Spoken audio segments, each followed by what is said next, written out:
Now you may notice in this lecture I've actually changed my editor program. This program is called PHP Storm.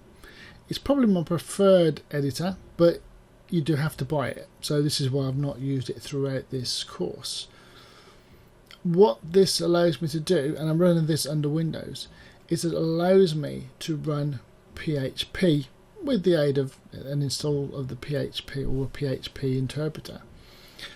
I couldn't do that on the Mac and brackets. There's a possibility you can, but within this program I actually can run it as a debugger because it's specifically written to create PHP and various other web languages. Now that out of the way, this lecture is about the change I made here for this form, and let me just zoom into that part now. So form is a HTML container, and we use forms to hold input types, and then it allows us to submit that information to an action. Now you can see here I've opened the form and I've said action equals action underscore page.php, which is actually an external PHP page we'll come to in a minute. You can have local functions, but I like using it this way because the code is hidden then. And then we're using method post. There's two methods. You can have post and get. I'll let you read up on that a little bit more, but we're using post in this example. Here we have the input types I created earlier. So my type of name, email, and the submit button. And then we close the form container here. Now going over to the action page PHP, and this is where you get a little bit more because this is PHP, this isn't HTML.